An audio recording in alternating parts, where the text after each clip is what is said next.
Bonjour, je suis là pour vous présenter cette innovation qui a lieu cette année sur le salon de l'éducation, mais sur le salon des professionnels de l'éducation, Educatis.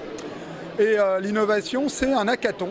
Cet hackathon a été créé par le ministère avec l'ensemble des opérateurs, tant Canopé que le CNED et que l'ONICEP. L'objectif de cet hackathon, c'est tout simplement de faire produire des ressources ou des services qui soient en relation avec la réforme des collèges. Alors, on a essayé de s'y prendre d'une façon originale. La première originalité, c'est que dans les créateurs de cette ressource ou de ces services, il n'y ait pas que des enseignants, mais que l'ensemble des personnels qui sont des personnels de l'éducation soient associés pour pouvoir participer à cette étape qui est une étape de créativité. Gaëlle Chancossé, je travaille à la délégation académique au numérique éducatif de l'Académie de Dijon. Marie-Cécile Michalet, professeure documentaliste en établissement scolaire en Seine-Saint-Denis et également chargée de mission à la DAN de l'Académie de Créteil. Didier Perceveau, donc membre de la délégation académique de Versailles. Viviane Senner, donc DAN, Académie de Nancy. Les personnels sont arrivés juste avec des idées. Ils savaient peut-être ce qu'ils allaient faire. En tous les cas, ils ne sont pas arrivés avec des équipes qui étaient prédéterminées à l'avance. Et la première phase de cet hackathon, ça a été de les faire réfléchir sur les thèmes qu'ils souhaitaient aborder. Ensuite, les équipes se sont constituées et l'idée, c'était d'avoir d'abord une aventure humaine, c'est-à-dire qu'en 3 jours, on arrive à la fois à décliner les concepts, à réaliser une maquette et à présenter l'idée et le concept par l'équipe ou à le faire présenter dans un format qui soit très accessible au niveau pédagogique et au niveau derrière de la récupération qui pourra être faite pour réaliser des prototypes. Les projets, chaque production de chaque équipe, puisqu'il y a 15 équipes qui sont présentes, est réalisée en mode agile et pour rythmer l'ensemble des 3 journées, nous avons fait appel à une association qui en même temps est associée à une start-up qui s'appelle Make Sense et qui travaille sur tout ce qui est production sociale. Je tiens à le souligner parce que ça a été un petit peu aussi les opérationnels et qui nous aident à la réalisation de cette manifestation. Et grâce à leur dynamisme, eh bien, nul doute que vendredi, nous aurons des présentations de qualité. Bonjour, je m'appelle Marine Plossu, j'ai 27 ans et je suis présidente et cofondatrice de l'école de Make Sense. Ça fait 4 ans maintenant qu'on a entraîné 6000 alumni à trouver des solutions innovantes à des problèmes sociaux et environnementaux en France et à l'étranger. Et donc aujourd'hui, on est en partenariat avec le ministère de l'Enseignement supérieur et de la Recherche et de l'Éducation nationale pour faire ensemble le Hack Educ. Alors le Hack Educ, qu'est-ce que c'est ? C'est un hackathon pour permettre à des professeurs de créer des projets innovants d'outils pédagogiques numériques. En amont, on a préparé tout cet événement et toute cette manifestation, notamment avec des outils pédagogiques comme le manuel du hackathon. Et aujourd'hui, on anime. Donc on a accompagné les différents groupes à créer leurs solutions et là pour le moment ils sont avec des experts et des mentors qu'on a réunis pour leur permettre de challenger leurs premières solutions. Ce qui se passe derrière nous actuellement, nous sommes au 2e jour du hackathon. Les équipes hier se sont constituées sur la base de projets, d'idées qui ont été émises par les participants. Les équipes se sont constituées sur la base d'affinités, c'est-à-dire que c'est les personnes qui ont choisi de travailler sur ce projet. Hier, au sein de l'équipe, ils ont eu l'occasion de challenger un petit peu le projet, enfin, l'idée de départ, de façon à la faire avancer. Elle a déjà beaucoup évolué et ce matin, ce sont des coachs donc, extérieurs qui ont une expertise professionnelle reconnue dans le développement ou dans la création de ressources numériques, des enseignants, mais pas que, aussi des designers, des ingénieurs pédagogiques, des développeurs de l'éducation nationale, mais également de la société civile, qui viennent porter un regard neuf sur l'idée qui a été émise hier et qui vont essayer de la faire avancer en termes d'ergonomie, en termes de faisabilité, essayer de dépasser un petit peu le simple stade de l'idée, la bonne idée qu'on peut avoir un petit peu dans son coin et en faire quelque chose qui soit un petit peu plus abouti. Donc la volonté de les faire réfléchir et de travailler la créativité, le fait qu'il y ait de la collaboration, le fait qu'on soit dans une démarche de projet, donc avec une to-do list à respecter. Et puis enfin, le fait qu'il y aura un scénario et donc on va travailler sur la narration et la créativité à travers cette narration. Donc l'objectif, c'est vraiment d'être dans la logique de création de projet, et donc dans l'objectif aussi des EPI tels qu'ils arrivent dans la réforme du collège. Du coup, on a 4 interfaces différentes. On vous présente directement les interfaces pour vous montrer à peu près ce qu'on voudrait faire. Comme on serait sur une plateforme, les élèves s'identifieraient, de même que les professeurs. S'il y a un connecteur possible avec SSO, à l'ENT, c'est encore plus simple, ça simplifie la démarche. Mais il y a aussi la possibilité d'accéder en mode anonyme ou visiteur, et on verra dans un second temps pourquoi. On arrive donc sur une page d'accueil, où là, on voit différentes fabriques qui correspondent aux différents projets qui pourraient être proposés aux élèves. Donc normalement, au sortir de cette rencontre entre l'équipe et une équipe de coach, les équipes vont pouvoir partir avec de nouvelles idées, de nouvelles perspectives et avoir fait évoluer leur projet de façon à en faire quelque chose d'un petit peu plus réalisable ou de savoir exactement vers quoi ils vont. Ça leur a permis de se faire questionner un petit peu en termes de pourquoi est-ce que vous voulez faire ça, pour répondre à quel besoin, dans quel but, dans quelle démarche et qu'est-ce que ça pourrait devenir par la suite. C'est vraiment une idée de faire évoluer, c'est une forme d'itération en fait entre les coachs et les membres de l'équipe qui après vont repartir avec ces nouvelles idées et qui en leur sein vont encore les faire évoluer tout au cours de l'après-midi pour les présenter demain. Les réalisations qui seront faites au cours de cet hackathon seront bien entendu en Creative Commons, de façon à ce que les concepts et les idées puissent être exploités par l'ensemble de la communauté éducative. Et il y aura 4 primés. Les primés auront un prototype qui sera réalisé avec les opérateurs. Et ce prototype devra préfigurer éventuellement une ressource ou un service qui pourra être industrialisé et généralisé. 2 possibilités pour cette ressource ou ce service.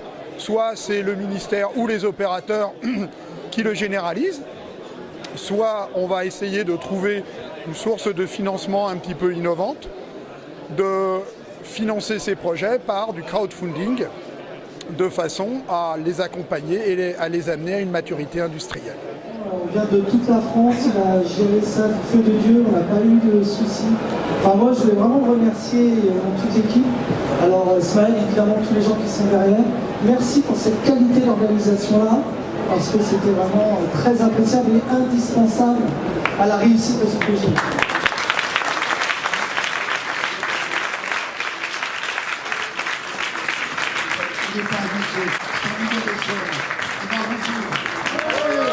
Qu'on se mette à travailler, je veux dire, de manière horizontale et aussi verticale, entre collègues. Vous avez de toute évidence déployé une belle énergie pendant ces 3 jours où vous avez été présents ici. Et franchement, il y a 4 lauréats que nous félicitons aujourd'hui en particulier, mais objectivement, je souhaiterais vraiment que l'énergie que vous avez déployée ici, nous puissions d'une manière ou d'une autre pouvoir ne pas la perdre et faire en sorte que l'ensemble des présentations, des contenus que vous nous avez offerts tout à l'heure en présentation pendant ce travail qui a été tout aussi difficile sans doute pour vous que le travail sur lequel vous avez été mobilisé.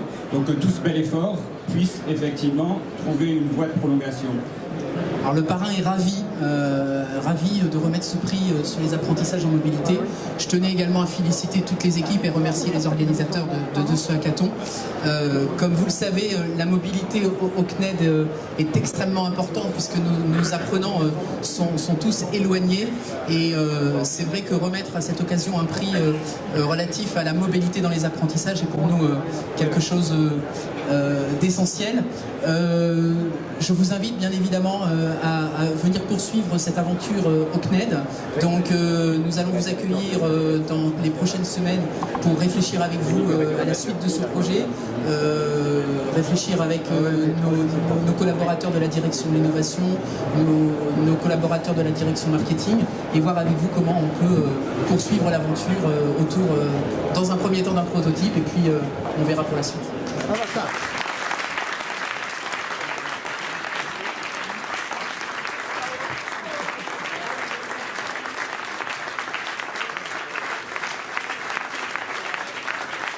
Merci à tous les participants parce que c'est vrai que c'est ce type de moments, c'est des moments collectifs, de co-création, participatifs et c'est vrai que je pense qu'aujourd'hui on a besoin aussi de ces moments-là pour repenser notre école et pour refonder notre école à travers des projets totalement innovants.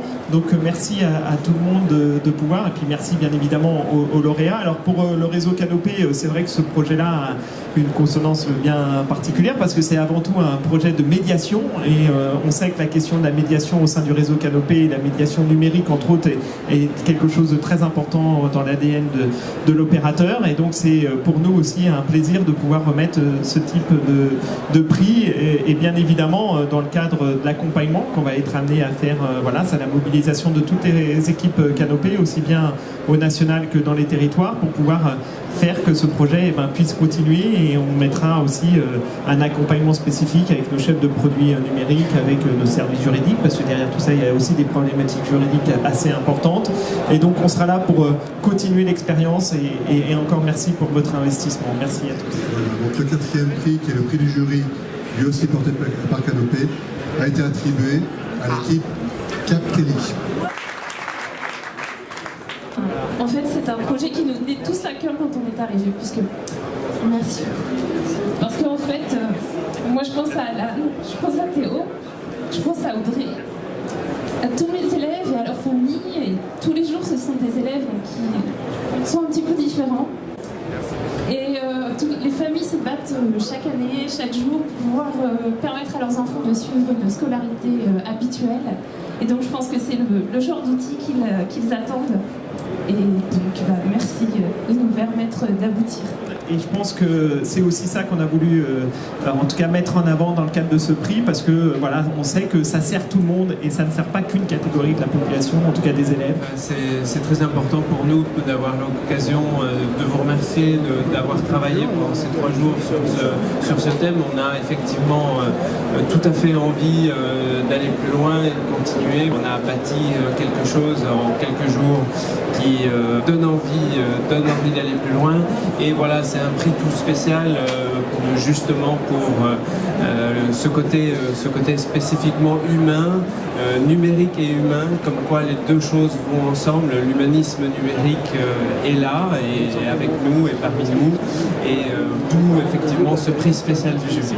Voilà, bravo à vous.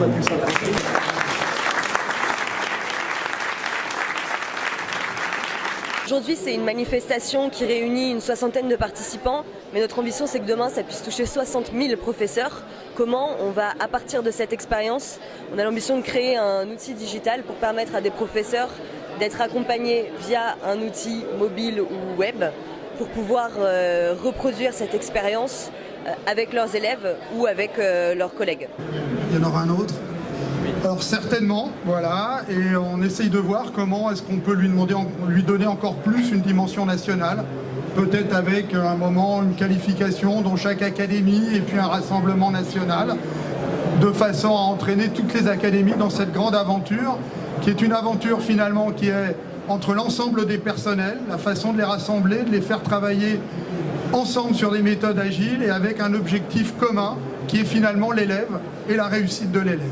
Donc merci à tous et puis après pour une prochaine aventure quoi.